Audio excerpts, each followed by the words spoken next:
কথা আছে না, চোরের মায়ের বড় গলা, এটা তার প্রমাণ। চুরিও করছে, আবার বড় বড় গলায় কথাও বলে, মানে থামে না। ওই যে দেহ ব্যবসা করে টাকা কামায় না, ওদের তো টাকার আর কমতি আছে, ওদের টাকার তো কমতি নেই। আমাদের মতো গরিব শরীর মানুষদেরই তো টাকার সমস্যা। আমরাও কত কিছু করতে পারি, জাস্ট পাশে কেউ নাই বলে আজকে এত কিছু করার সুযোগ পাইছে। তো কেউ থাকতো না, এ পর্যন্ত ওরা যাইতে পারতো না, ঠিক আছে? তো এইসব আজাইরা ভিডিওগুলো ছড়াইতেছে, আমি দেখে আমি 2-3 দিন কিন্তু পুরো স্টপ ছিলাম, ভাবছি এই ভালো হবে কিন্তু থামতেছে না।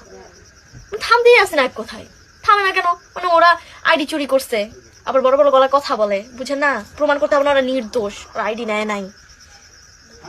মানে কি বলবো, আপনারা একটা জিনিস জানেন, আপনাদের আমি এই প্রমাণটাও দিব। বাপি আছে না, বাপির সাথে যখন রিলেশন করছে ওই টাইমে বাপিকে তাবিজ করছে, তাবিজ করার পর ওর পিরিয়ড পর্যন্ত বাপি রেখা হয়েছে। এতটা নিকৃষ্ট মনের মানুষ, যে ছেলে আসে ওর বাপ মা, ওর ভাই আর ওর ভাবি ওর লগে রুমে পাঠায় দেয়। কেন পাঠায় দেয় বুঝেন না কিছু?